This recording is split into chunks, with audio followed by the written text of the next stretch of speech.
Hello दोस्तों, स्वागत है आपके अपने चैनल पीसीएस मेकर पे।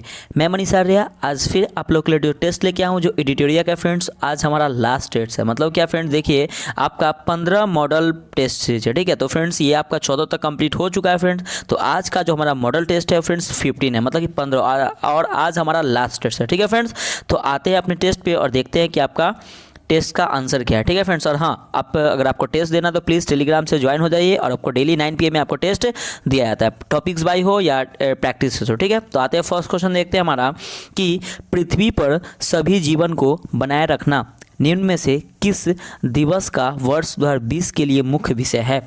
तो फ्रेंड्स एक का ए इज द राइट आंसर, यानी कि विश्व वन्यजीव दिवस।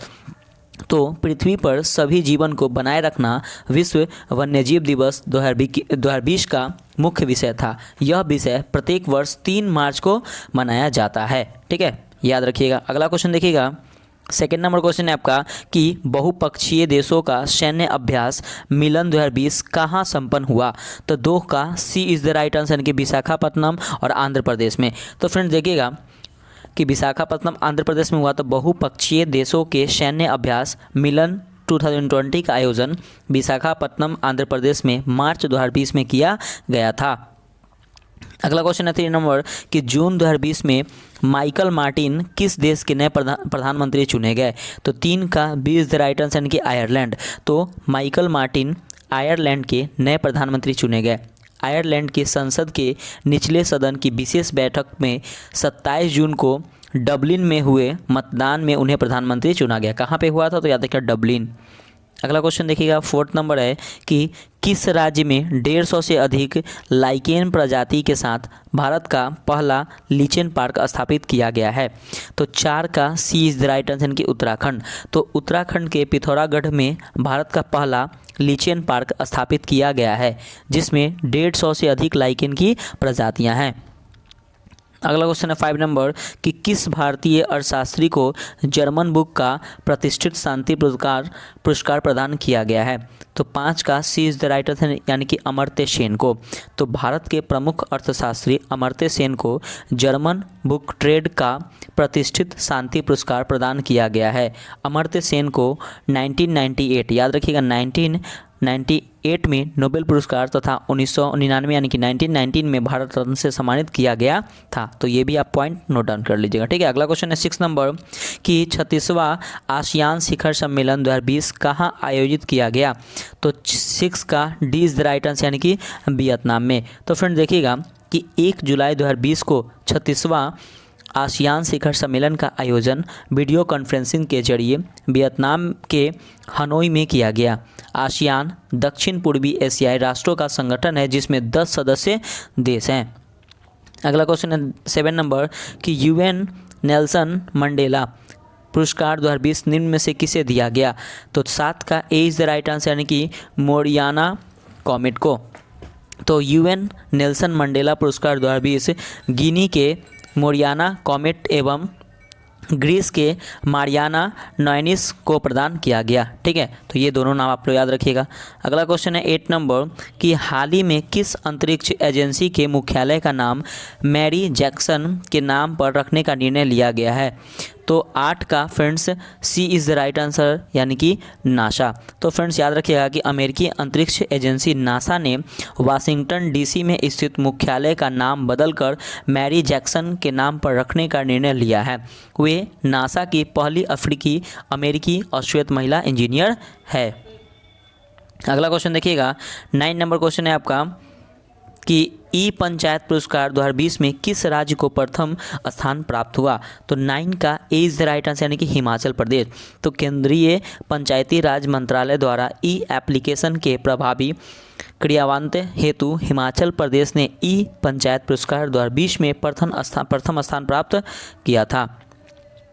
10 नंबर क्वेश्चन है कि जून 2020 में UNCTAD द्वारा जारी विश्व निवेश रिपोर्ट के अनुसार 2019 में भारत विश्व में FDI प्राप्तकर्ताओं में किस स्थान पे है। तो 10 का D is the right answer, यानी कि 9वां। तो फ्रेंड्स UNCTAD द्वारा हाल ही में जारी रिपोर्ट के अनुसार 2019 में भारत विश्व में FDI का 9वां सबसे बड़ा प्राप्तकर्ता देश रहा है। 2019 में भारत का प्रत्यक्ष विदेशी निवेश 51 बिलियन डॉलर रहा, 51 बिलियन डॉलर। अगला क्वेश्चन 11 नंबर कि 20 जून 2020 को मनाए गए विश्व शरणार्थी दिवस का थीम था। तो 11 का इज द राइट आंसर यानी कि एवरी एक्शन काउंट्स। तो 20 जून 2020 को मनाए गए विश्व शरणार्थी दिवस का थीम एवरी एक्शन काउंट्स था।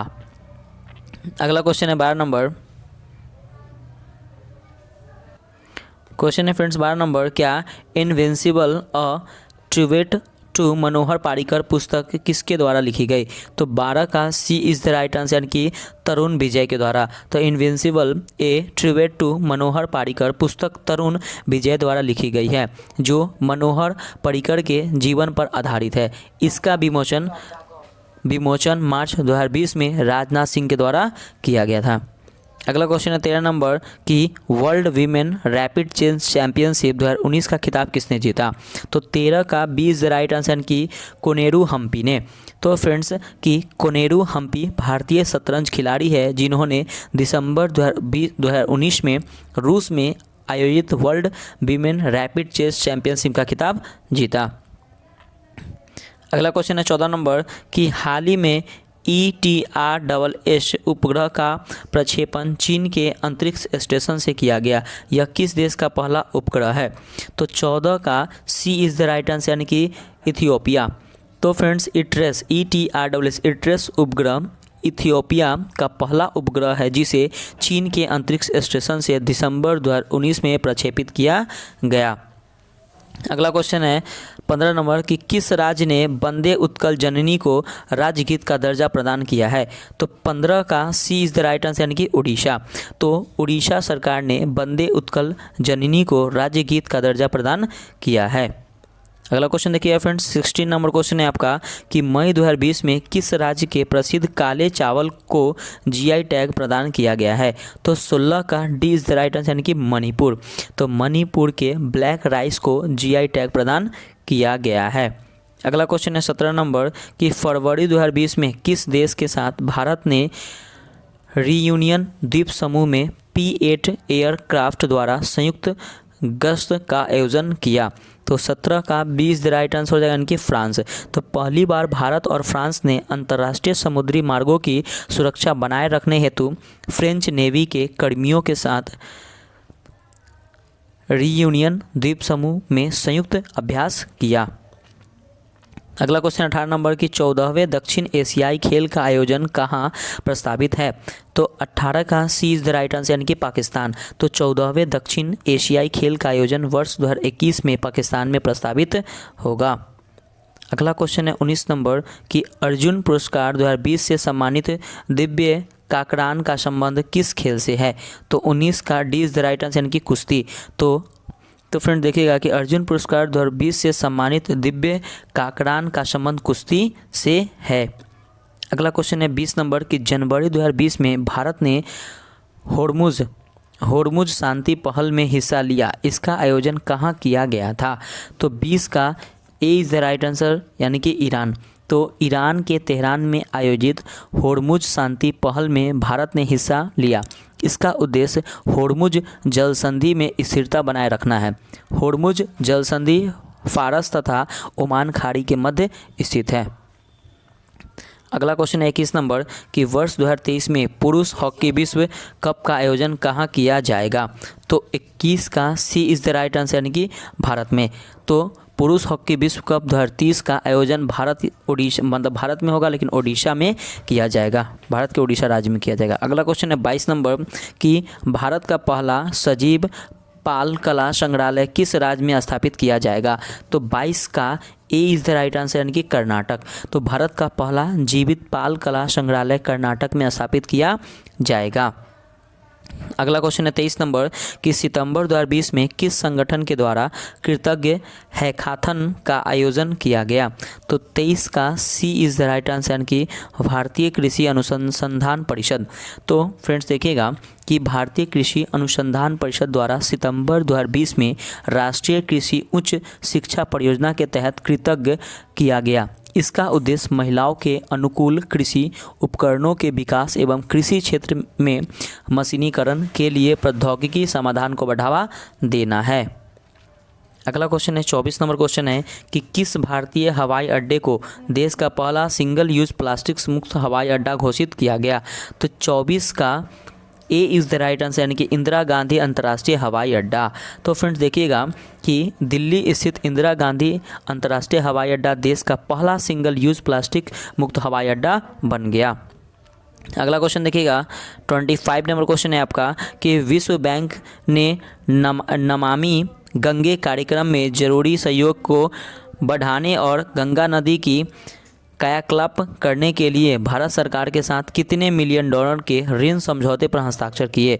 तो 25 का C is the right answer यानी कि 400 मिलियन डॉलर। तो फ्रेंड्स देखिएगा कि जुलाई 2020 में विश्व बैंक ने नमामि गंगे कार्यक्रम में जरूरी सहयोग बढ़ाने और गंगा नदी की कायाकल्प करने के लिए भारत सरकार के साथ 400 मिलियन डॉलर के ऋण समझौते पर हस्ताक्षर किए हैं।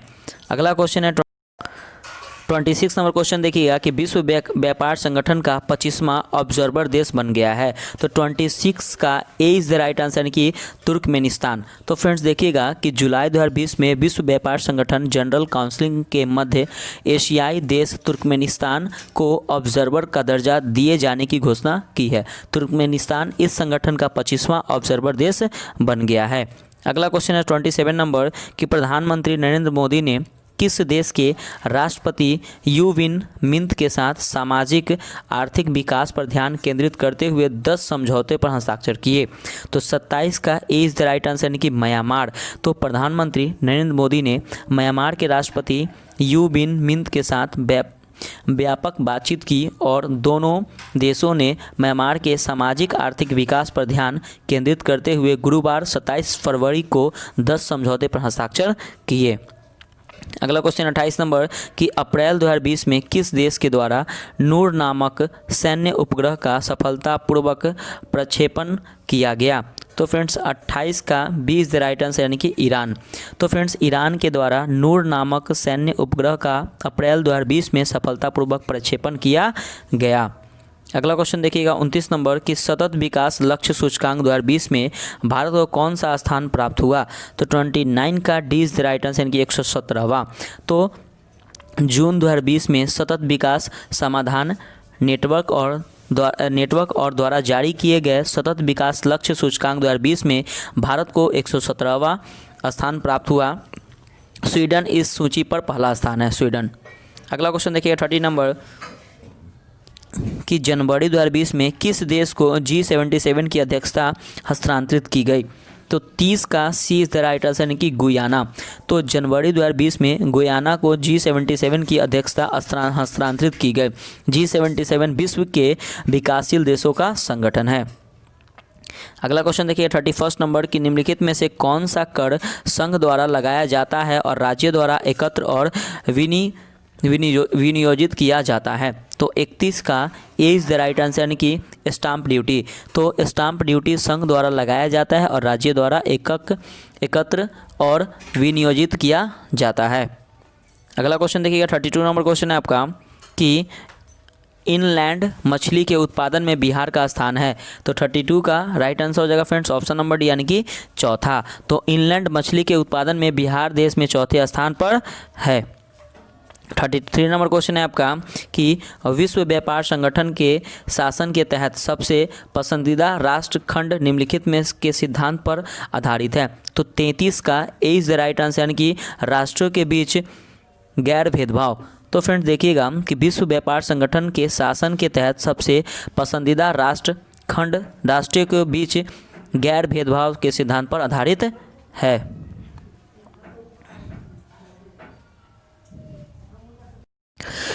34 नंबर क्वेश्चन है क्या कि बिहार में किस वित्तीय वर्ष से परिणामी बजट प्रस्तुत करने की शुरुआत की गई।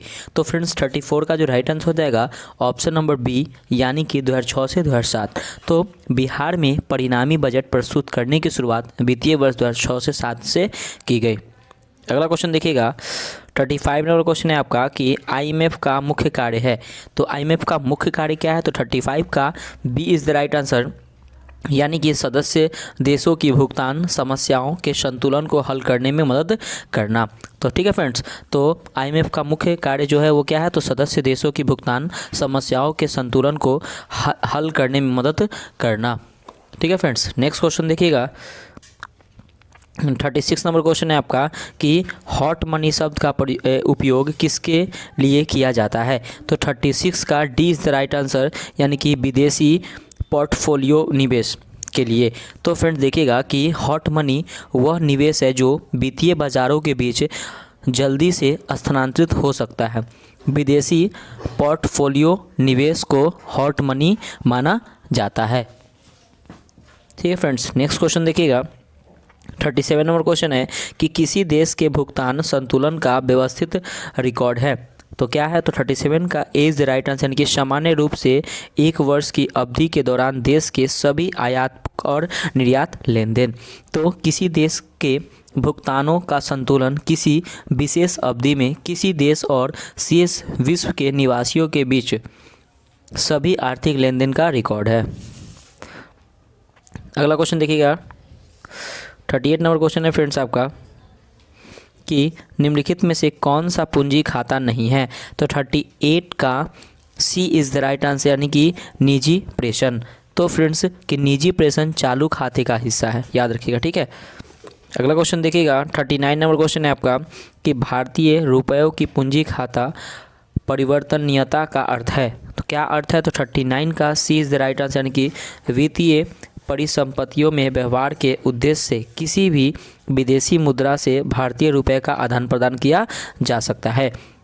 तो पूंजी खाता परिवर्तनीयता से तात्पर्य उस सीमा से है जिसमें रुपये को पूंजीगत लेनदेन के लिए विदेशी मुद्रा में परिवर्तित किया जा सकता है, जैसे कि विदेशी वित्तीय परिसंपत्तियों की खरीद। अगला क्वेश्चन देखिएगा। 40 नंबर क्वेश्चन है आपका कि भारत में विदेशी मुद्रा भंडार का रख रखाव कौन करता है। तो 40 का ए इज द राइट आंसर, यानी कि भारतीय रिजर्व बैंक। तो आरबीआई भारत में विदेशी मुद्रा भंडार का रख रखाव करता है। अगला क्वेश्चन है 41 नंबर कि एड वेलोरम कर आधारित है। तो किस पे है, तो 41 का C is the right answer, यानी कि माल का धन मूल्य। तो फ्रेंड्स 41 देखिएगा कि एड वेलोरम से तात्पर्य उत्पादन के मौद्रिक मूल्य पर लगाए गए शुल्क से है। ठीक है फ्रेंड्स, नेक्स्ट क्वेश्चन देखिएगा। 42 नंबर क्वेश्चन है आपका। 42 नंबर क्वेश्चन है आपका कि नाबार्ड के संदर्भ में निम्नलिखित कथनों पर विचार करें। पहला कथन है कि नाबार्ड की स्थापना ग्रामीण ऋण के क्षेत्र में लगे संगठनों के कर्तव्यों के समन्वय के उद्देश्य से की गई थी। सेकेंड है कि नाबार्ड से पहले नाबार्ड का कार्य भारतीय रिजर्व बैंक द्वारा किया जाता था। 3, नाबार्ड प्रत्यक्ष वित्त और पुनर्वित्त दोनों प्रदान करता है। फ्रेंड्स देखिएगा 42 का जो राइट आंसर हो जाएगा ना, क्या हो जाएगा, तो ऑप्शन नंबर ए, यानी कि ऑप्शन नंबर 1 और ऑप्शन नंबर 2 आपका सही और ऑप्शन नंबर 3 आपका गलत है। ठीक है, तो कथन 3 गलत है, नाबार्ड प्रत्यक्ष वित्त प्रदान नहीं करता है। ठीक है ना फ्रेंड्स, तो आपका राइट आंसर हो जाएगा option number A. Next question देखिएगा 43 नंबर कि भारत में कंपनियों के विलय और अधिग्रहण को विनियमित करता है, कौन करता है। तो 43 का B is the right answer, यानी कि भारत का प्रतिस्पर्धा आयोग। तो सीसीआई को गैर प्रतिस्पर्धात्मक व्यवहारों जैसे कि उत्पादों के बीच कार्टेलाइजेशन को रोकने के लिए शक्तियाँ दी गई हैं। ठीक है, अगला क्वेश्चन देखिएगा। नेक्स्ट क्वेश्चन है फ्रेंड्स आपका 44 नंबर क्वेश्चन है, क्या है कि न्यूनतम समर्थन मूल्य एमएसपी के बारे में निम्नलिखित कथनों पर विचार करें। ठीक है, इस पर क्या करना है फ्रेंड्स, इस पर विचार करना है। तो देखिए फ्रेंड्स आपका फर्स्ट क्या है कि न्यूनतम समर्थन मूल्य एमएसपी आर्थिक मामलों, देखिएगा कि आर्थिक मामलों की कैबिनेट समिति द्वारा प्रस्तावित किया जाता है। सेकेंड है कि न्यूनतम समर्थन मूल्य को कृषि लागत और कीमतों के लिए आयोग द्वारा मंजूरी दी जाती है। और थर्ड है कि एमएसपी के स्तर पर नीति आयोग अंतिम निर्णय लेती है। तो फ्रेंड्स 44 का जो राइट आंसर हो जाएगा ना, ऑप्शन नंबर क्या हो जाएगा, ऑप्शन नंबर 1, 2 और 3 आपका तीनों राइट हो जाएगा, यानी कि ऑप्शन नंबर डी आपका सही हो जाएगा। मतलब क्या कि एमएसपी को कृषि लागत और मूल्य आयोग की सिफारिशों पर तय किया जाता है। अगला क्वेश्चन है आपका 45 नंबर कि वृद्धि हार्मोन स्रावित होता है। तो कहाँ से होता है, तो 45 का ए इज द राइट आंसर की पिट्यूटरी ग्रंथि से। तो फ्रेंड देखिएगा कि सोमैटोट्रोपिक हार्मोन या वृद्धि हार्मोन पिट्यूटरी ग्रंथि के द्वारा स्रावित होता है और बच्चों में सामान्य शारीरिक विकास के लिए महत्वपूर्ण है ये ग्लैंड। अगला क्वेश्चन है 46 नंबर कि वैसोप्रेसिन का कार्य है। तो 46 का इज राइट आंसर, इनमें से कोई नहीं, एक से अधिक। तो वैसोप्रेसिन को एंटी यूरेटिक हार्मोन भी कहा जाता है। याद रखिएगा कि यह हार्मोन गुर्दे के द्वारा आवश्यक तरल पदार्थ बनाने व रक्त वाहिकाओं को संकुचित होने में मदद करता है। यह रक्तचाप नियंत्रित करने में भी सहायक है। ठीक है, अगला क्वेश्चन देखिएगा 47 नंबर क्वेश्चन है आपका कि कार्बोहाइड्रेट उपापचय को किसके द्वारा नियंत्रित किया जाता है। तो 47 का C is the right answer यानी कि इंसुलिन। तो फ्रेंड्स देखिएगा कि शरीर में कार्बोहाइड्रेट उपापचय इंसुलिन के द्वारा नियंत्रित होता है। इसके द्वारा प्रोटीन व वसा के उपापचय भी प्रभावित होते हैं। अगला क्वेश्चन देखिएगा 48 नंबर कि विटामिन के शरीर के किस भाग में संश्लेषित किया जाता है। तो 48 का D is the right answer यानी कि बड़ी आंत। तो विटामिन के का संश्लेषण शरीर में होता है, यह रुधिर के स्कंदन के लिए आवश्यक है। अगला क्वेश्चन देखिएगा 49 नंबर कि पीला एंजाइम किसे कहते हैं।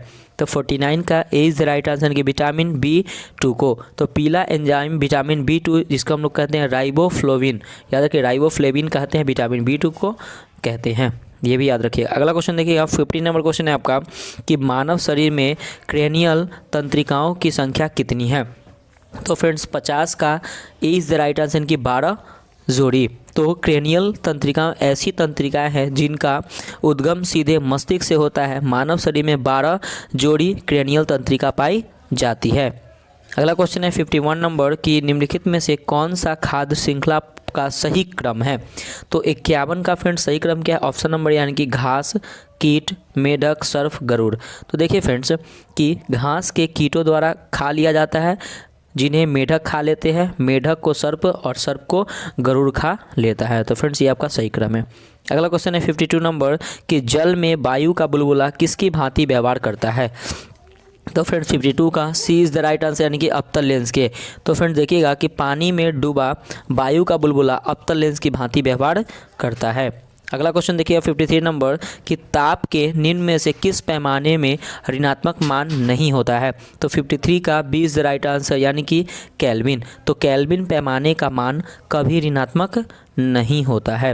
अगला क्वेश्चन है 54 नंबर कि निम्न में से कौन सा एक पदार्थ प्राकृतिक बहुलक है।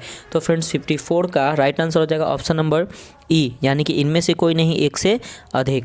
तो फ्रेंड्स देखिएगा कि प्राकृतिक बहुलक रेशम हो गया, ऊन, DNA, सेलुलोज और प्रोटीन है। तो ये आप लोग याद रखिएगा। ठीक है, अगला क्वेश्चन देखिएगा 55 नंबर क्वेश्चन है फ्रेंड्स आपका कि जिस रूप में पौधे नाइट्रोजन प्राप्त करते हैं वो क्या है। तो 55 का B is the right answer यानी कि नाइट्रेट। तो नाइट्रेट विकास और वृद्धि के लिए पौधे द्वारा उपयोग किए जाने वाले नाइट्रोजन का रूप है। अगला क्वेश्चन देखिएगा 56 नंबर के लिपिड होते हैं तो क्या होते हैं। तो 56 का इज़ द राइट आंसर यानी कि इनमें से कोई नहीं, एक से अधिक। तो फ्रेंड्स देखिएगा कि जैविक स्रोतों से प्राप्त लाभदायक पदार्थों में वसा, तेल, मोम और फास्फोलिपिड प्रमुख है। यह सभी पदार्थ लिपिड कहलाते हैं। ठीक है ना, तो ये सभी पदार्थ क्या कहलाते हैं, तो लिपिड कहलाते हैं। अगला क्वेश्चन है 57 नंबर की ग्लाइकोजन, स्टार्च तथा सेलुलोज किसके बहुलक है। तो 57 का B is the right answer यानी कि ग्लूकोज। तो स्टार्च, सेलुलोज, सिलोबायोसिस और मल्टोज कार्बोहाइड्रेट ग्लूकोज से ही बने हैं। चीनी और दुर्ग शर्करा जैसी कुछ शर्करा में अन्य शर्कराओं के साथ यह संयुक्त पाया जाता है। अगला क्वेश्चन है 58 नंबर कि पृष्ठ तनाव किसके कारण पैदा होता है। तो 58 का B is the right answer यानी कि अणुओं के बीच सहसंजक बल। ठीक है, तो फ्रेंड देखिएगा कि प्रत्यर्थ, तो देखिएगा फ्रेंड्स इसका राइट आंसर क्या हो जाएगा, ऑप्शन नंबर बी आपका सही हो जाएगा। मतलब क्या कि प्रत्येक पदार्थ अणुओं से मिलकर बना होता है जिनके बीच आकर्षण बल कार्य करता है। एक ही पदार्थ के अणुओं के मध्य लगने वाले आकर्षण बल को क्या कहते हैं, तो सहसंजक बल कहते हैं। ठीक है, अगला क्वेश्चन देखिएगा 59 नंबर क्वेश्चन है आपका कि निम्नलिखित में से किसका उपयोग अग्निशामक के रूप में किया जाता है। तो 59 का C is the right answer, C is the right answer हो जाएगा, यानी कि बेकिंग सोडा। तो फ्रेंड्स देखिएगा कि बेकिंग सोडा को sodium hydrogen carbonate, sodium bicarbonate तथा खाने का सोडा आदि नामों से भी जाना जाता है। यह एंटासिड का संघटक भी है। क्षारीय होने के कारण यह पेट में अम्ल की अधिकता को उदासीन करके राहत पहुंचाता है। इसका उपयोग सोडा अम्ल अग्निशामक में भी किया जाता है। ठीक है, तो अगला क्वेश्चन देखिएगा। फिर 60 नंबर क्वेश्चन है आपका। 60 नंबर क्वेश्चन देखिए फ्रेंड्स कि एरोसोल का उदाहरण है। तो एरोसोल का क्या उदाहरण है, तो 60 का C is the right answer, यानी कि धुआं। तो धुआं जो है वो किसका उदाहरण है, तो एरोसोल का उदाहरण है। अगला क्वेश्चन है 61 नंबर कि सीसा पेंसिल में सीसा का प्रतिशत कितना होता है।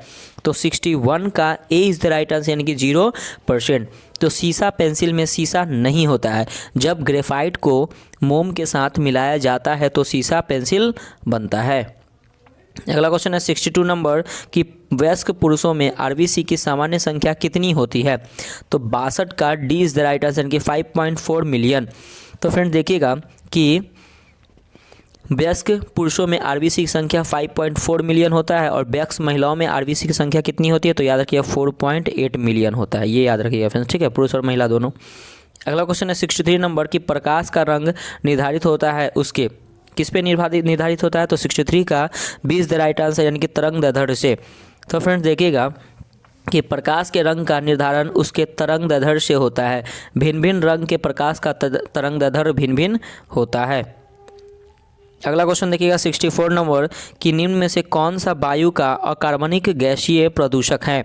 तो 64 का B is the right answer, यानी कि हाइड्रोजन सल्फाइड। तो फ्रेंड्स देखिएगा कि हाइड्रोजन सल्फाइड वायु का अकार्बनिक गैसीय प्रदूषक है।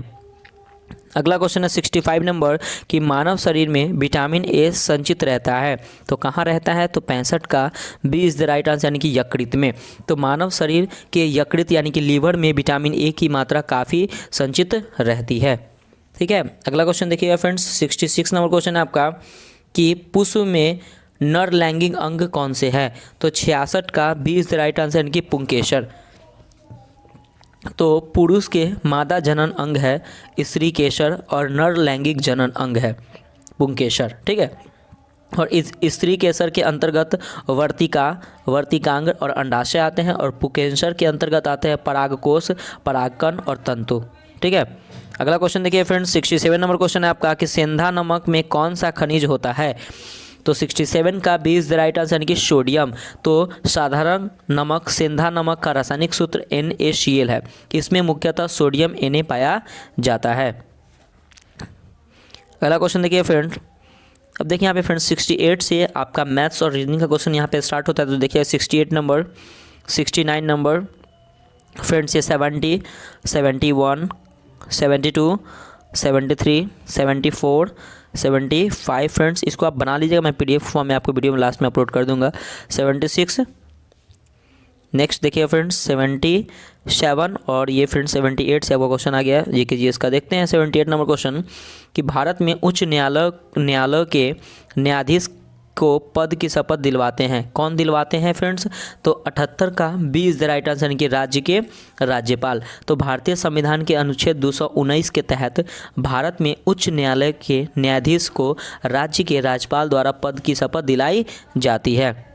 अगला क्वेश्चन देखिएगा 79 नंबर कि राष्ट्रपति और उपराष्ट्रपति के चुनावों से संबंधित चुनावी विवादों का निपटारा करता है। कौन करता है, तो 79 का C is the right answer, यानी कि भारत का सर्वोच्च न्यायालय। तो फ्रेंड्स अनुच्छेद 71 के तहत भारत के सर्वोच्च न्यायालय ने उपराष्ट्रपति और राष्ट्रपति के चुनाव के संबंध में विवादों का निपटारा करता है। इसका फैसला अंतिम होता है। अगला क्वेश्चन देखिएगा 80 नंबर क्वेश्चन है आपका कि भारत के संविधान में कल्याणकारी राज्य का आदर्श निहित है। तो क्या निहित है, तो 80 का D is the right answer, यानी कि राज्य के नीति निर्देशक तत्व हैं। तो भारत के संविधान में कल्याणकारी राज्य का आदर्श राज्य के नीति निर्देशक तत्व में निहित है। अगला क्वेश्चन 81 नंबर कि निम्न में से कौन विधि के शासन का प्रमुख लक्षण है। तो 81 का इज़ द राइट आंसर, यानी कि इनमें से कोई नहीं, एक से अधिक। तो फ्रेंड देखिएगा कि शक्तियों का परिसीमन समिति सीमित सरकार, स्वतंत्रता और नागरिक अधिकार एवं विधि के समक्ष समता विधि के शासन के प्रमुख लक्षण हैं। ठीक है, तो इसका right answer option number A आपका सही हो जाएगा। अगला क्वेश्चन देखिएगा, 82 नंबर क्वेश्चन है आपका कि भारत में मताधिकार और निर्वाचित होने का अधिकार है। तो 82 का D is the right answer, यानी कि संवैधानिक अधिकार। तो भारत में मताधिकार और निर्वाचित होने का अधिकार एक संवैधानिक अधिकार है। भारतीय संविधान के अनुच्छेद 326 के द्वारा सार्वजनिक वयस्क मताधिकार का प्रावधान किया गया है। ठीक है, अगला क्वेश्चन देखिएगा, 83 नंबर क्वेश्चन है फ्रेंड्स आपका नेक्स्ट क्वेश्चन कि भारत के सर्वोच्च न्यायालय के अधिकार क्षेत्र को बढ़ाने का अधिकार है। तो 83 का B is the right answer, यानी कि संसद को। तो भारतीय संविधान के अनुच्छेद 138 में किए गए प्रावधान के अनुसार भारत के सर्वोच्च न्यायालय के अधिकार क्षेत्र को बढ़ाने का अधिकार संसद को है। 84 नंबर क्वेश्चन है कि निम्न में कौन सिविल सेवा बोर्ड के पदेन अध्यक्ष होते हैं। तो 84 का D is the right answer, यानी कि कैबिनेट सचिव। तो सिविल सेवा बोर्ड के पदेन अध्यक्ष कैबिनेट सचिव होते हैं।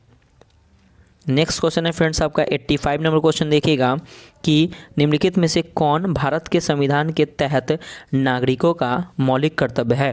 तो 85 का friends C is the right answer, यानी कि देश की रक्षा करने के लिए और ऐसा करने पर राष्ट्रीय सेवा प्रदान करना जब ऐसा आह्वान किया जाए। तो फ्रेंड देखिएगा 85, तो देश की रक्षा करना और आह्वान करने पर राष्ट्रीय सेवा प्रदान करना भारत के संविधान के तहत नागरिकों का मौलिक कर्तव्य कहा जाता है।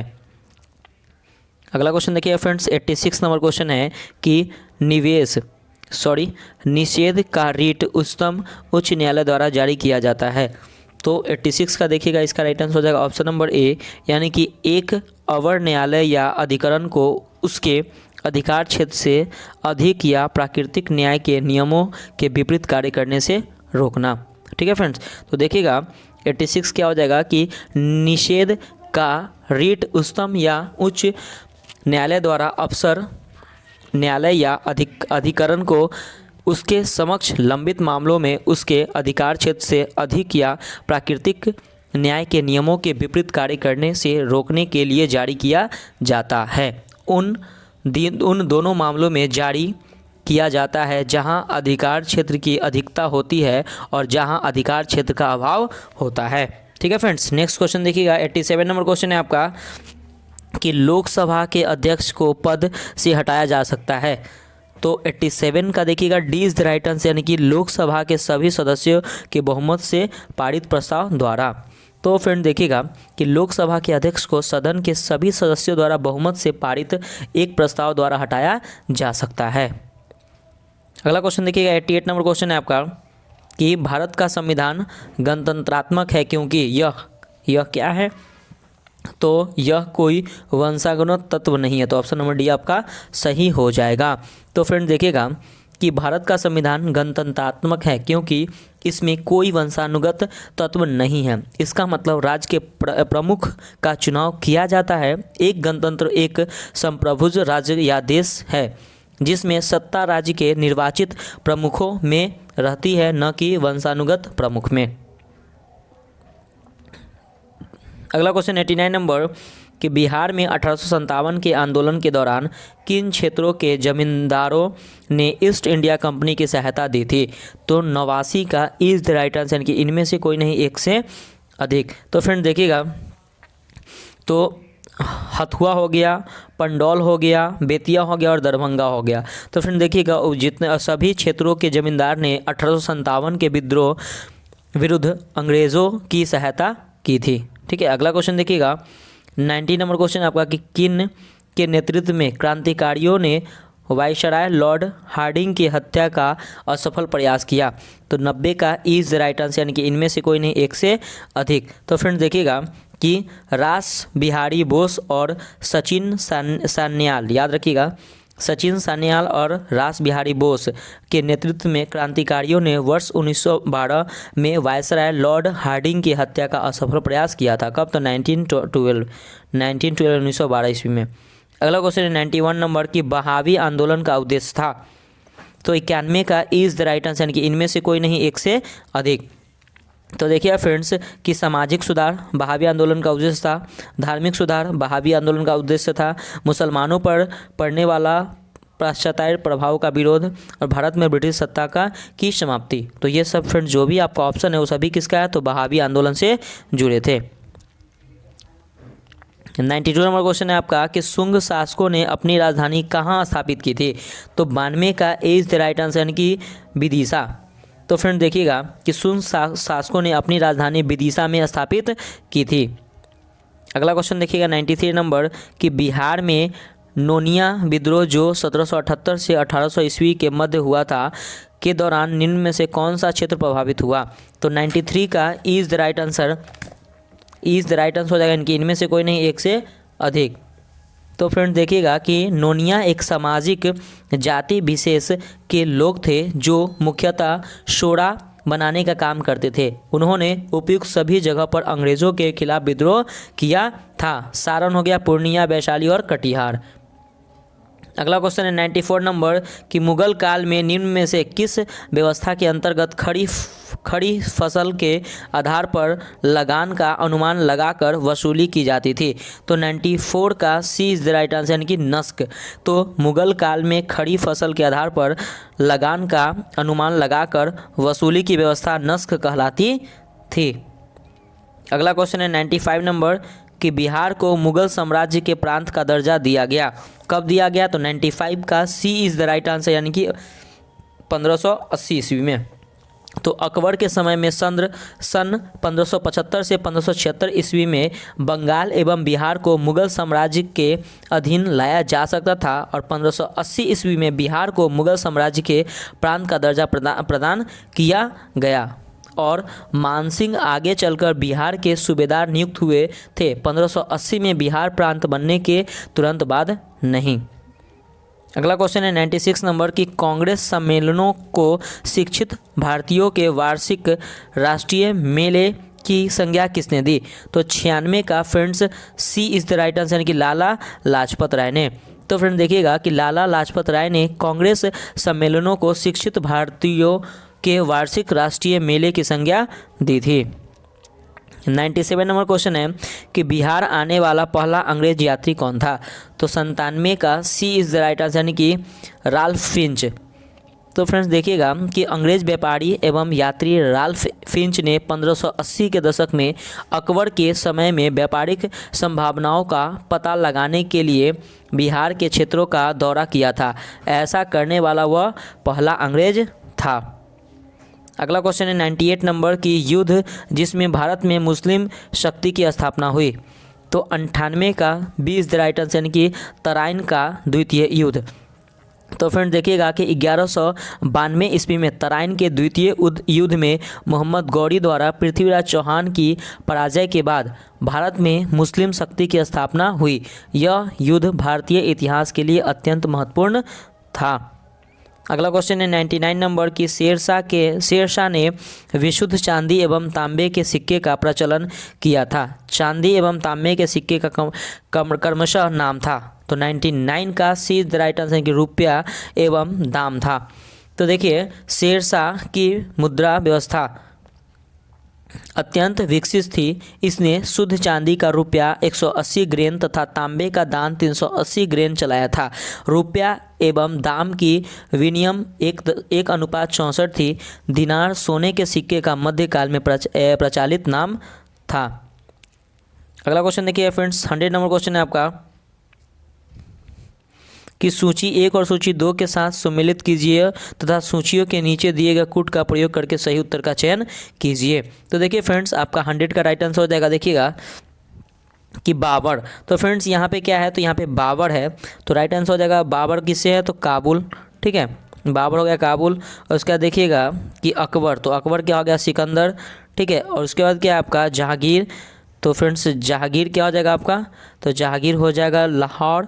और शाहजहाँ तो क्या हो जाएगा आगरा। तो फ्रेंड्स आपका जो राइट आंसर हो जाएगा 100 का वो ऑप्शन नंबर सी आपका सही हो जाएगा। ठीक है, अगला क्वेश्चन देखिएगा friends, 101 number question. 101 number question देखने से पहले फ्रेंड्स मैं प्लीज़ आपको ये कहना चाहता हूँ कि अगर आप अभी तक वीडियो को लाइक नहीं किए तो प्लीज़ फ्रेंड्स आप लाइक कर दीजिएगा प्लीज़, ठीक है, लाइक कर दीजिएगा। और जो भी आपका स्टडी ग्रुप जो भी हो तो प्लीज़ अब उसे आप अपने यूट्यूब चैनल पीसीएस मेकर को शेयर जरूर कीजिएगा। मतलब जो भी आपको ये वीडियो अगर अच्छा लगे तो प्लीज़ आप इसे शेयर जरूर कीजिएगा फ्रेंड्स, क्योंकि ये आज का आपका लास्ट प्रैक्टिस टेस्ट है फ्रेंड्स। अगर लास्ट देख रहे होंगे, इससे पहले अगर 1 से लेके 14 तक नहीं देखे होंगे तो फ्रेंड्स प्लीज़ आप जाके देखिए, एक बार जाके देखिए फ्रेंड्स। अप्रॉक्स 2200 क्वेश्चन आपको 2200 क्वेश्चन के करीब में आपको मिलेगा यूट्यूब पे। तो प्लीज़ फ्रेंड्स थोड़ा सा मेहनत लगता है आप लोगों के लिए, मैं मेहनत कर रहा हूँ, तो प्लीज़ आप इसे ज़्यादा से ज़्यादा शेयर कीजिए। और फ्रेंड्स अगर वीडियो आपको अच्छा लगे तो प्लीज़ आप अपने यूट्यूब चैनल पीसीएस मेकर को सब्सक्राइब अगर आप नहीं किए होंगे ना प्लीज़ आप सब्सक्राइब कर लीजिए फ्रेंड्स, क्योंकि आप लोग बीपीएससी, बिहार एसआई, ईएसआई, ठीक है फ्रेंड्स, और बिहार पुलिस, सब के लिए आपको स्पेशली बिहार के लिए आपको इस पर कंटेंट दिया जाएगा और उस पर अच्छे से क्लियर किया जाएगा फ्रेंड्स, ठीक है फ्रेंड्स। तो प्लीज़ आप इसे सब्सक्राइब जरूर कर लीजिएगा फ्रेंड्स, ठीक है। तो मिलते हैं नेक्स्ट क्वेश्चन। आपका 101 क्वेश्चन है कि तारिक ए शेरशाही पुस्तक के लेखक हैं, तो कौन है? तो 101 का B is the right answer, यानी कि अब्बास खां शेखानी।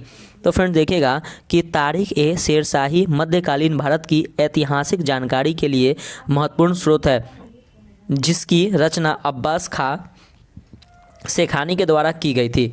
यह ग्रंथ 1558 के बाद लिखी गई है, जो शेरशाह के जीवन व प्रशासन के संबंध में महत्वपूर्ण जानकारी देता है। अगला क्वेश्चन है आपका 102 नंबर कि उपनिषदों का फारसी भाषा में अनुवाद कहलाता है।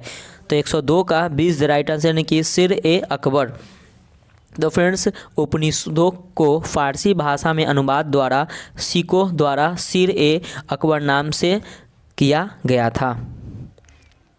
अगला क्वेश्चन देखिएगा 103 नंबर है कि गौतम बुद्ध को ज्ञान की प्राप्ति गया में डैश नदी के किनारे एक डैश वृक्ष के नीचे हुई थी।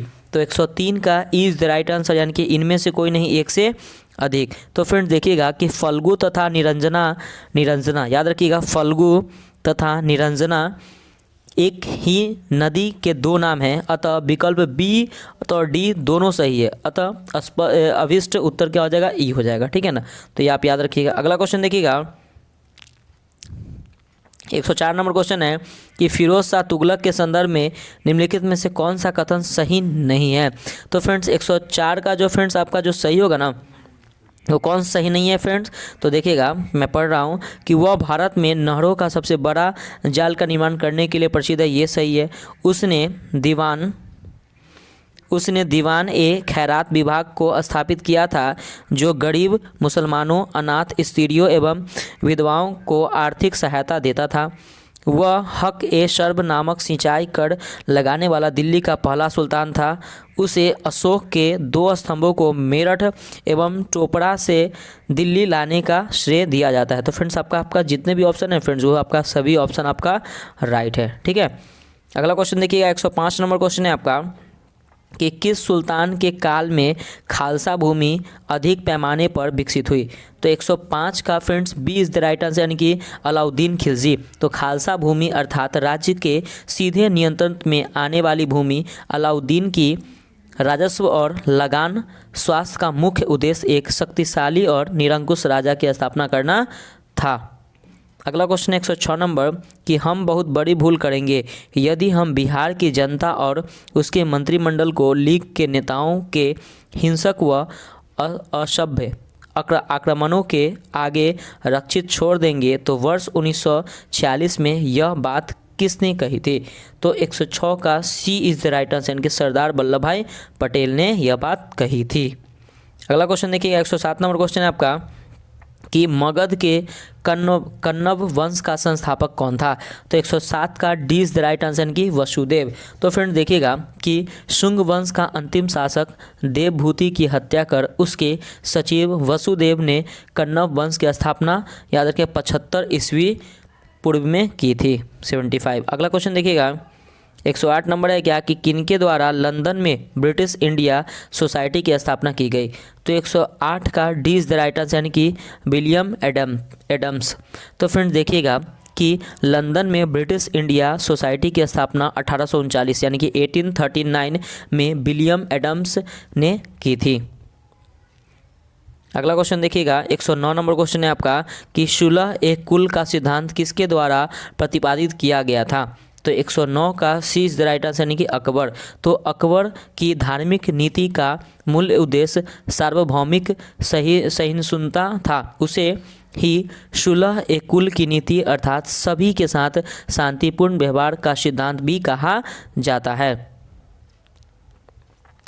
अगला क्वेश्चन देखिएगा, 110 नंबर क्वेश्चन है क्या कि तथाकथित कुशासन के आधार पर किस गवर्नर जनरल ने मैसूर राज्य के प्रशासन को ले लिया था। तो 110 का फ्रेंड्स राइट आंसर हो जाएगा ऑप्शन नंबर सी यानी कि लॉर्ड विलियम बेंटिंक ने। तो लॉर्ड विलियम बेंटिंक ने 1831 ईस्वी में मैसूर तथा 1834 ईस्वी में कुर्ग को अव्यवस्था के नाम पर अपने प्रदेश में मिला लिया था। अगला क्वेश्चन देखिए 111 नंबर है कि देव समाज का संस्थापक निम्न में से कौन था। तो 111 का C is the right answer यानी कि शिव नारायण अग्निहोत्री।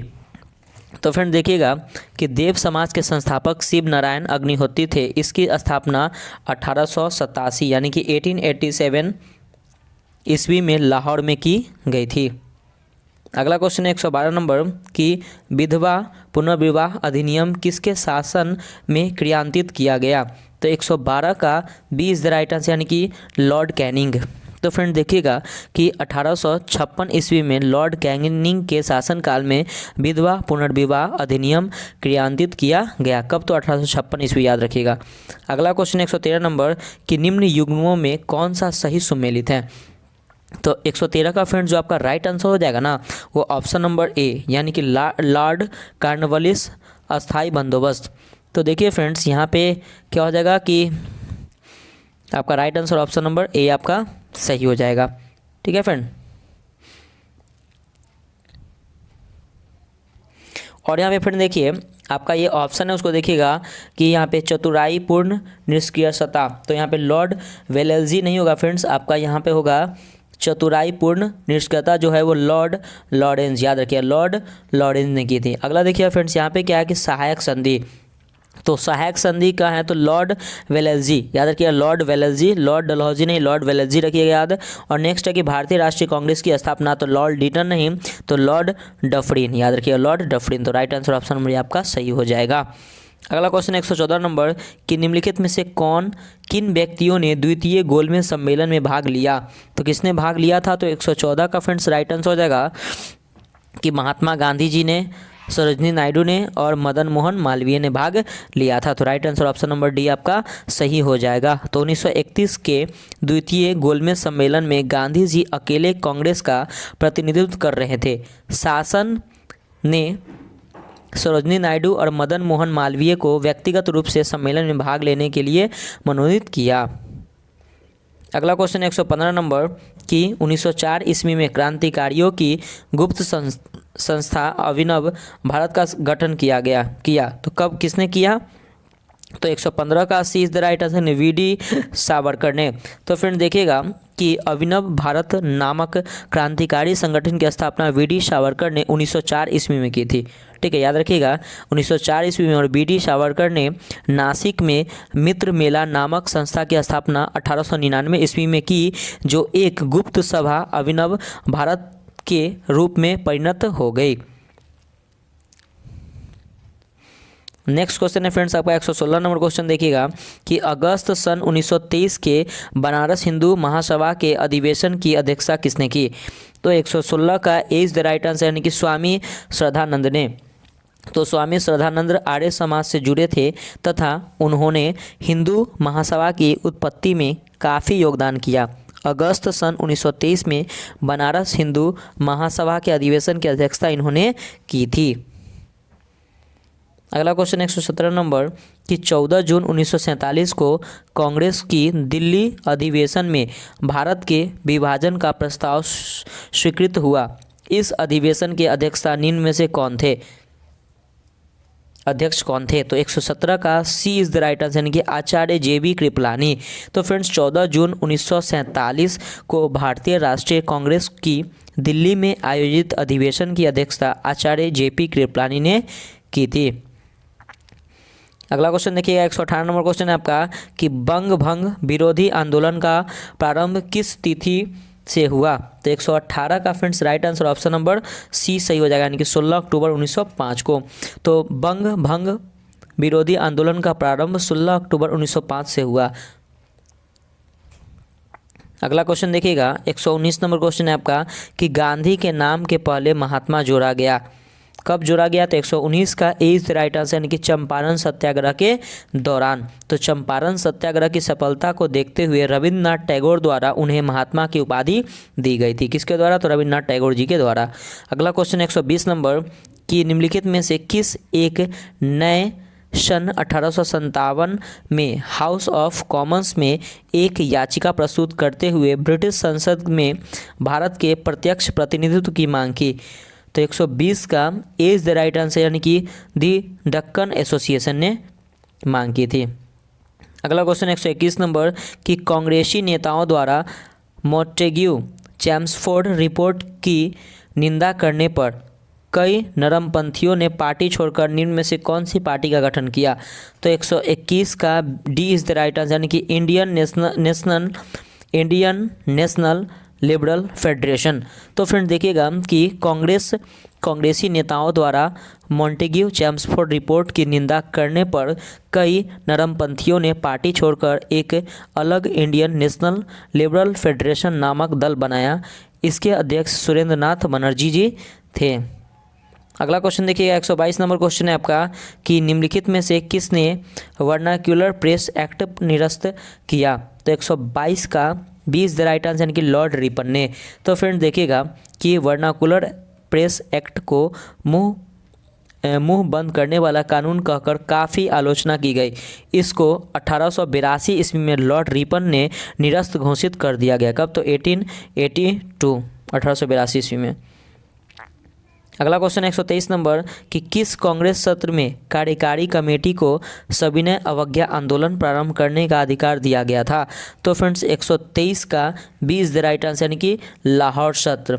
तो सन 1929 के कांग्रेस के लाहौर सत्र में कार्यकारी कमेटी को सविनय अवज्ञा आंदोलन प्रारंभ करने का अधिकार दिया गया था।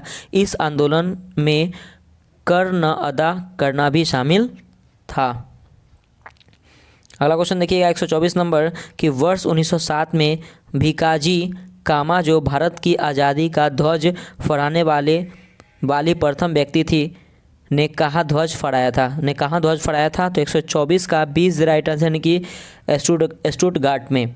तो फ्रेंड देखिएगा कि मैडम भिकाजी कामा दादा भाई नौरोजी एवं श्यामजी कृष्ण वर्मा ने अत्यधिक प्रभावित हुई थी। 1907 ईस्वी में उन्होंने स्टुटगार्ट में सोशलिस्ट कांग्रेस में भाग लिया तथा स्वतंत्र भारत का ध्वज फहराया था। अगला क्वेश्चन 125 नंबर कि भारत में अंग्रेज ने प्रथम मदरसा कहाँ स्थापित किया था? तो 125 का D is the right answer, यानी कि कोलकाता में। तो भारत के प्रथम गवर्नर जनरल वारन हेस्टिंग्स ने 1781 ईस्वी में कोलकाता में प्रथम मदरसा की स्थापना की थी। इस मदरसा में फ़ारसी, अरबी तथा मुस्लिम लॉ पढ़ाया जाता था।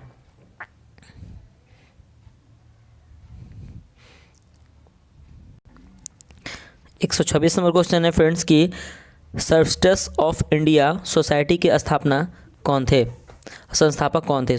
तो देखिएगा सर्वस्टेस ऑफ इंडिया सोसाइटी के संस्थापक कौन थे? तो 26 का D is the right answer, कि गोपाल कृष्ण गोखले। तो सर्वस्टेस ऑफ इंडिया सोसाइटी की स्थापना गोपाल कृष्ण गोखले ने 1905 ईस्वी में की। उन्होंने इसकी स्थापना के 3 वर्ष बाद 1908 में इकोनॉमिक्स की स्थापना की। ये भी याद रखिएगा। नेक्स्ट क्वेश्चन है 27 नंबर कि निम्नलिखित में से किसने सोम प्रकाश नामक समाचार पत्र शुरू किया? तो 127 का B is the right answer, यानी कि ईश्वर चंद्र विद्यासागर। तो सोम प्रकाश समाचार पत्र का प्रकाशन ईश्वर चंद्र विद्यासागर ने 1858 ईस्वी में शुरू किया था। यह एक बांग्ला साप्ताहिक था।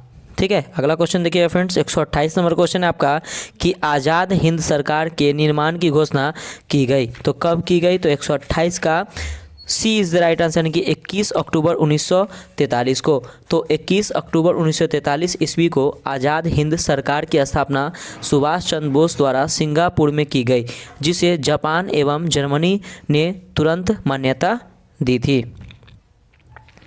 अगला क्वेश्चन है 129 नंबर कि बिहार में अलग प्रांत के लिए आंदोलन जिसके परिणाम स्वरूप वर्ष 1911 में बिहार एवं उड़ीसा के नए प्रांत का निर्माण हुआ का नेतृत्व किया था। किसने किया था? तो 129 का ए इज द राइट आंसर यानी कि सच्चिदानंद सिन्हा ने। तो बिहार से अलग प्रांत के लिए आंदोलन का नेतृत्व सच्चिदानंद सिन्हा ने किया, जिसके परिणाम स्वरूप वर्ष 1911 में बिहार एवं उड़ीसा के नए प्रांत का निर्माण हुआ था। अगला क्वेश्चन 130 नंबर कि सूती कपड़े के टुकड़ों के अवशेष निम्नलिखित में से किस हड़प्पा स्थल में मिले हैं? तो 130 का 20 द राइट आंसर यानी कि मोहनजोदड़ो। तो सूती वस्त्र के साक्ष्य मोहनजोदड़ो से प्राप्त हुए हैं। अगला क्वेश्चन 131 नंबर कि संगम साहित्य निम्नलिखित में से किस से संबंधित है? तो 131 का 20 द राइट आंसर यानी कि तमिल।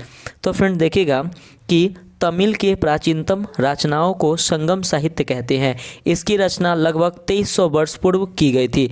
इन्हें संगम इसलिए कहा जाता है क्योंकि मदुरै के कवियों के सम्मेलन में इनका संकलन किया जाता है। अगला क्वेश्चन 132 नंबर कि निम्नलिखित में से कौन भारत में आए विदेशी आक्रमणकारियों का सही क्रम है? तो 132 का C is the right answer यानी कि हिंद, यवन, शक, हिंद, पार्थियन और कुषाण। तो फ्रेंड देखिएगा कि मौर्य के बाद अनेक विदेशी शासक हुए जिसमें हिंद, यवन पहले तथा शक दूसरे थे।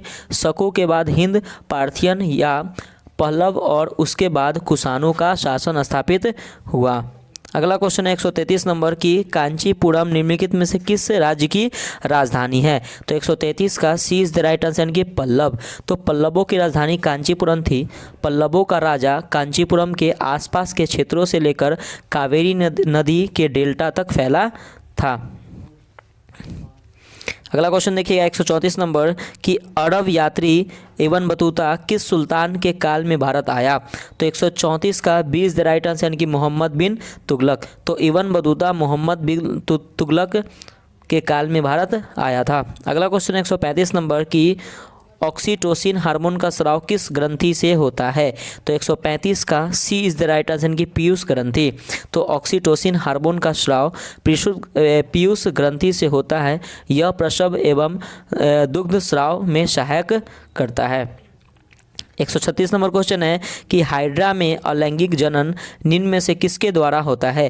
तो 136 का 20 द राइट आंसर यानी कि मुकुलन। तो हाइड्रा में अलैंगिक जनन मुकुलन के द्वारा होता है। अगला क्वेश्चन 137 नंबर कि निम्नलिखित में से कौन सी नदी बिहार और उत्तर प्रदेश के बीच की सीमा रेखा बनाती है? तो 137 का इज द राइट आंसर यानी कि इनमें से कोई नहीं, एक से अधिक। तो फ्रेंड्स कि कर्मनाशा, गंडक तथा घाघरा सरयू नदी बिहार और उत्तर प्रदेश के बीच की सीमा रेखा बनाती हुई प्रभावित होती है। अगला क्वेश्चन है 138 नंबर कि हॉर्न ऑफ अफ्रीका कहलाने वाले विभिन्न 4 देशों में कौन सा देश स्थल रुद्ध है? तो 138 का D is the right answer यानी कि इथियोपिया। तो इथियोपिया, सोमालिया, जिबूती और इरिट्रिया हॉर्न ऑफ अफ्रीका कहलाते हैं। इनमें से इथियोपिया लैंड लॉक्ड देश है। अगला क्वेश्चन देखिएगा 139 नंबर की रोमानिया की राजधानी कहाँ है? तो 139 का D is the right answer यानी कि बुखारेस्ट। तो देखिएगा फ्रेंड्स कि हंगरी की राजधानी बुडापेस्ट है और रोमानिया की राजधानी बुखारेस्ट है। तो ये आप लोग याद रखिए, कन्फ्यूजन मत होइएगा। नेक्स्ट क्वेश्चन है आपका 140 नंबर कि हाल के समय में चर्चित रहा थ्री ग्रॉस डैम किस देश में स्थित है? तो 140 का D is the right answer यानी कि चीन में। तो यांगबी नदी पर स्थित थ्री गॉगर्स डैम हाल के समय चीन में भयंकर बांध के कारण चर्चा में रहा। अगला क्वेश्चन 141 नंबर की वर्तमान में भारत के सबसे लंबे राष्ट्रीय राजमार्ग कौन है? तो 141 का D is the right answer की NH-44। तो NH-44 राजमार्ग पुराने 7 प्रमुख राजमार्गों के विलय करके अस्तित्व में आया है। ठीक है, तो ये याद रखिएगा आप लोग। इसकी कुल लंबाई जो है वो 3745 किलोमीटर है। यह उत्तर में श्रीनगर से शुरू होकर दक्षिण में कन्याकुमारी में समाप्त होता है। अगला क्वेश्चन 142 नंबर कि बिहार के किस जिले में सबसे कम वन है?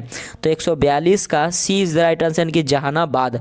तो वन रिपोर्ट 2019 के अनुसार बिहार के 7.76% के क्षेत्रफल पर वन है, जिसका क्षेत्रफल 7306 वर्ग किलोमीटर है। सबसे ज़्यादा वन वाला जिला कैमूर यानी कि भभुआ है और सबसे कम वन वाला जिला जहानाबाद है।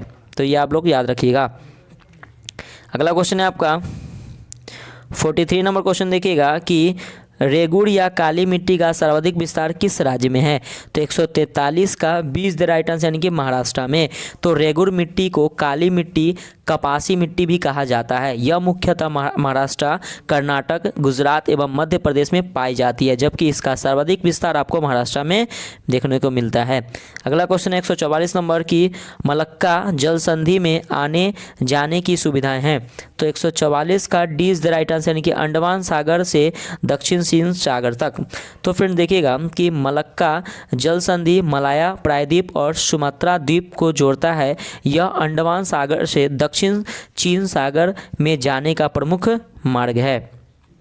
अगला क्वेश्चन 145 नंबर कि निम्न में से कौन अस्लारुद्ध देश है? तो फ्रेंड्स 145 का 20 द राइट आंसर यानी कि माली। तो माली एक अस्लारुद्ध देश अफ्रीकी महाद्वीप है। अगला क्वेश्चन देखिएगा फ्रेंड्स 146 नंबर क्वेश्चन है आपका कि भूटान के साथ भारत के किस राज्य की सीमा सबसे ज़्यादा लंबी है? तो 146 का A is the right answer यानी कि असम। तो भारत और भूटान की सीमा 699 किलोमीटर लगती है, जिसमें असम, अरुणाचल प्रदेश, पश्चिम बंगाल, सिक्किम की सीमा भी लगती है। अगला क्वेश्चन देखिएगा 147 नंबर है क्या कि विश्व की गेहूं मंडी किस शहर को कहा जाता है? तो 147 का A is the right answer यानी कि विनीपेग को। तो विनीपेग यानी कि कनाडा शहर को विश्व की गेहूं मंडी कहा जाता है। अगला क्वेश्चन 148 नंबर कि टेरारोसा मिट्टी किसके लिए उपयुक्त होता है? तो 148 का 20 द राइट आंसर यानी कि कहवा के लिए। तो फ्रेंड्स देखिएगा कि ब्राज़ील में पाई जाने वाली टेरारोसा मिट्टी कहवा के लिए उपयुक्त होता है। अगला क्वेश्चन 149 नंबर कि आल्प्स पर्वत के विस्तृत क्षेत्र से संबंधित देश कौन है? तो 149 का इज द राइट आंसर यानी कि इनमें से कोई नहीं, एक से अधिक। तो फ्रांस से स्विट्जरलैंड तक आल्प्स पर्वत का विस्तार क्षेत्र है। अगला क्वेश्चन और आज का हमारा लास्ट क्वेश्चन है 150 नंबर कि याकूत किस देश का प्रमुख जनजाति है? तो 150 का C is the right answer यानी कि रूस। तो याकूत रूस यानी कि दक्षिण साइबेरिया की प्रमुख जनजाति है, जो पशुचारण, शिल्प व व्यापार में लगे हुए हैं। तो फ्रेंड्स देखिए आज का जो आपका एडिटोरिया का 150 क्वेश्चन यहाँ पे कंप्लीट हो जाता है। तो फ्रेंड्स प्लीज़ आप लोग कमेंट करके बताइएगा कि आपका स्कोर क्या हुआ। तो फ्रेंड देखिए यहाँ पे आपका जो एडिटोरिया का जो 15वां जो लास्ट टेस्ट था वहाँ पे यहाँ पे टेस्ट वो कंप्लीट होता है फ्रेंड्स। तो देखिए फ्रेंड्स आपका एडिटोरिया का पूरा जितने भी प्रैक्टिस टेस्ट है वो मैं कंप्लीट करवा चुका हूँ। अगर आप नहीं देखे होंगे ना प्लीज़ फ्रेंड्स जाके आप प्लेलिस्ट में जाके आप एडिटोरिया का 1 से लेकर 15 तक प्रैक्टिस टेस्ट देख सकते हैं फॉर बीपीएससी एग्जाम के लिए, ठीक है। अगर आप बिहार एसआई या ईएसआई के एग्जाम का तैयारी कर रहे हैं उसके लिए भी बहुत ज़्यादा इंपॉर्टेंट है, प्लीज़ एक बार आप जरूर फ्रेंड्स जाके देखिएगा, ठीक है। और फ्रेंड्स अगर देखिए अब आपके लिए मैं बिहार का कुछ स्पेशल जीके स्टार्ट कर रहा हूँ जो आपके अपने यूट्यूब चैनल पीसीएस मेकर पे अवेलेबल होगा। तो फ्रेंड्स प्लीज़ अगर आप अभी तक अपने यूट्यूब चैनल पीसीएस मेकर को सब्सक्राइब नहीं किए होंगे ना तो प्लीज़ आप फ्रेंड्स सब्सक्राइब कर लीजिए। अगर अभी तक आप वीडियो को लाइक नहीं किए होंगे तो लाइक कर लीजिए और प्लीज़ फ्रेंड्स आपके जो भी स्टडी ग्रुप है उसमें शेयर जरूर कीजिएगा इस वीडियो को, ठीक है फ्रेंड्स। मिलते हैं फिर एक नए प्रैक्टिस टेस्ट के साथ। बाय बाय, जय हिंद दोस्तों।